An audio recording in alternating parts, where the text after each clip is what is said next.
Hi, everyone. Thank you for joining me. As you can see, I have a guest here for today's video tip. This is Julia Yau Yorgan, and she is a career coach, and not just any career coach, but specifically for introverts. And thank you for being with us, Juliana. Yeah, absolutely. Thanks for inviting me to this.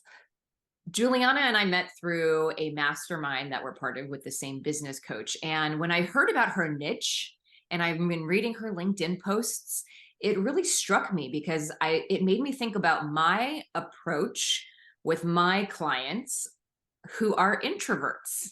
And I know a lot of you guys are introverts and you're afraid of networking. You're afraid of stepping up to speak at a presentation or speak up during a meeting, right? And so, as an extrovert myself, with some introvert tendencies too, I wanted to dive in and pluck some wisdom from Juliana and that perspective. So, she has some great tips for you all, one on networking, one on job interviewing, and one on video calls, like Zoom calls, to help you introverts be able to get rise in your careers and build your own your brand as a professional, a reliable, credible professional in a way that keeps you in your zone. So, Juliana, can you please tell us a little bit about like why this being a career coach for introverts is important, why you do what you do? Absolutely. Being an introvert myself, I have gotten all sorts of advice during my career that just didn't fit, didn't work. I'd try it and it was just like, this isn't working for me. So when I started doing things my own way, I was seeing a lot more success. And I've helped a lot of people along the way with getting comfortable with their introversion. We're so self-conscious about it all the time, especially because we're just bombarded with all this advice that really is meant for extroverts or for, I'll say, the extroverted workplace that has like this idea of almost the Jerry Maguire as who you're aspiring to is this like pumped up super excited person that's charismatic and everybody loves. And it's hard for introverts because we don't have that energy to give, so we end up exhausted at the workplace and not showing up as our best person. So when we really lean into our introversion and do things in a way that's more natural for us, it's just so much better. That totally makes sense. Yes. Okay, so let's dive in first to into like the video calls. A lot of what Yes. I do is helping people get on camera. Yeah. And especially obviously during the pandemic, there was so much of it. And I didn't even realize till you told me how uncomfortable it can be to just even sit and listen on camera. I Yeah. ask that of my attendees when I have webinars. Please show up on camera. So I don't even Yeah. realize. So tell me, give me a glimpse into your head when it comes to these video calls and what you suggest that introverts do to help keep them balanced and in again in their zone. For sure. I think extroverts really uh, get a lot of energy from seeing people, right? I find when I work with extroverts, they need that feedback, that visual feedback of, are people there? Are they paying attention? Are they engaged? But for introverts, like even right now, I'm not even looking at myself because it's so stressful to be like fussing over, do I look like, what's my face doing right now? So for us to be in a meeting where we're trying to pay attention to the topic and trying to be engaged, also worrying about what this little square over here looks like is super stressful. So I find for meetings, especially really big ones where there's a lot of people, the that I recommend for introverts is to show up into the meeting on camera, announce yourself, say hi, and then once there are enough people on the call that the boxes start dropping off or the presentation starts and there's just that strip of people across the top, you can turn your camera off, because people won't actually notice that you've gone off camera. All the introverts will be on there, so it'll still look like a full room. And then if you're interjecting with a question, or at the end of the meeting when the presentation is over, turn your camera back on, and then it'll just seem like you've been there the whole time. So you're still on camera, but for the meat of the meeting where you actually have to pay attention and focus, you can turn it off. Nobody's going I love that. to And I wonder too, also when I've worked with clients about something similar, when they say, oh, I hate looking at myself. Even if it's like a smaller group, even if it's like 4 of you or something, even maybe putting a sticky note over yourself just to cover your. And often what I do and recommend too is just looking at the camera, at the lens. So you're making eye contact all the time. And like right now I'm looking at the lens, so it looks like I'm looking at you all, but I'm not looking at the stuff. I can kind of see myself waving. Interesting. Because I've been looking at you the whole time. Easier, right? It is. Yeah. It is easier to, and you can do that.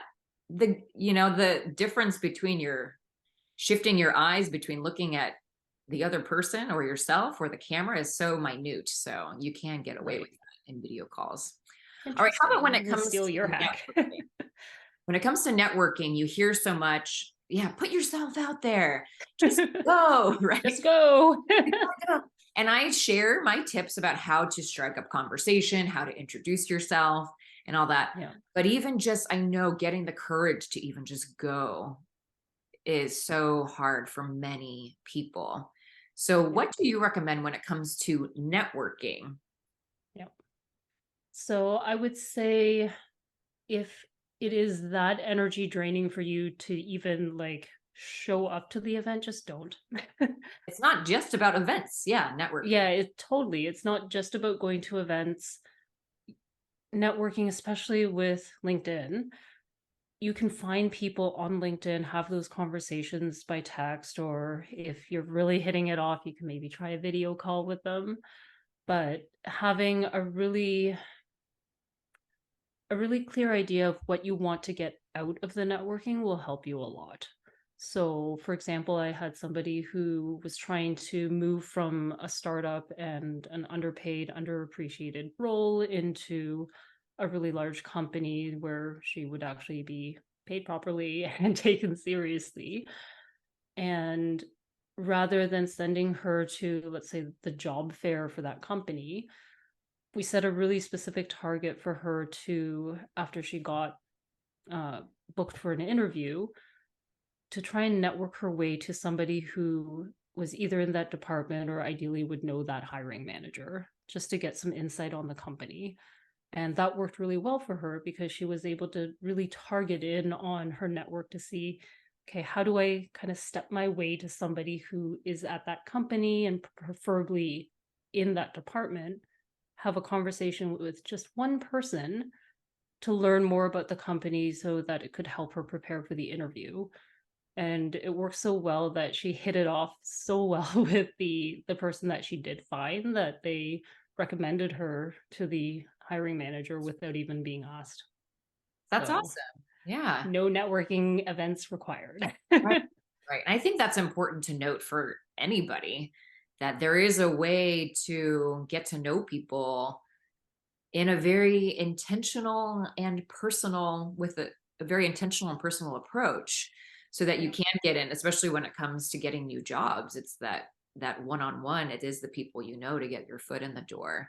Yeah. Absolutely. And I'd say regarding networking events, yeah, I even because a lot of you watching, I know, are small business owners too.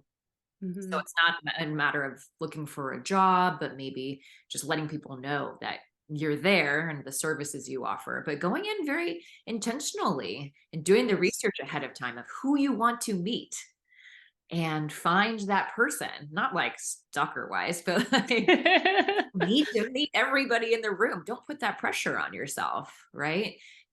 Go in ahead of time and research who will be there. You know who the members are of a certain chamber of commerce, for instance, and then find that person and ask them questions about themselves and their company, because people in general like talking about themselves. And would you say introverts feel comfortable talking about their company or what they do, or if someone came up to them and asked them? Yes, I'd say if somebody came up to us and asked, we definitely would.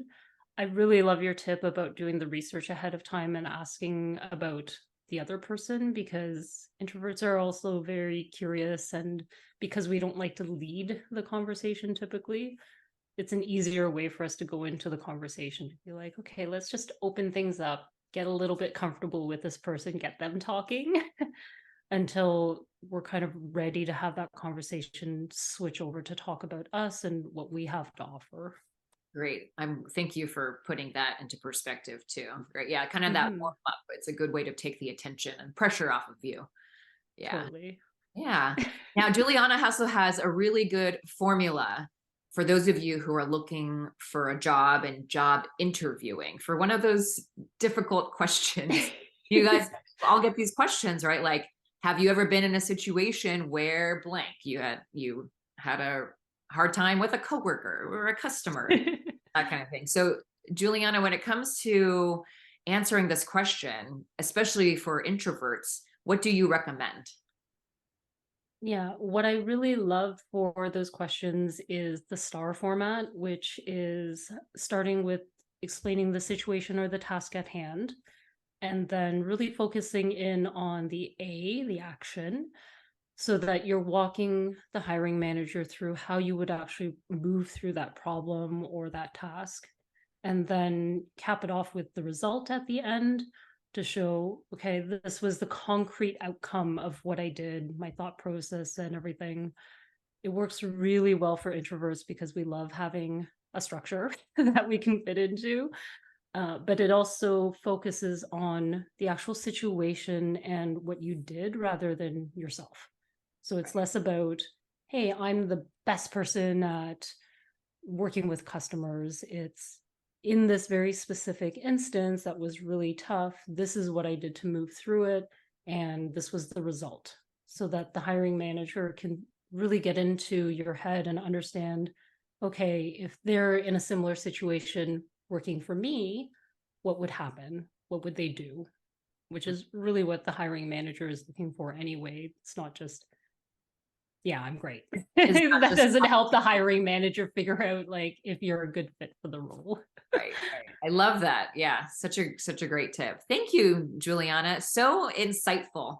Just very enlightening for me and how I am going to approach my tips and my coaching too, to just make sure that I'm like thinking a little bit more like an introvert too. So if anyone watching is interested in following you, working with you, how can they get in touch with you?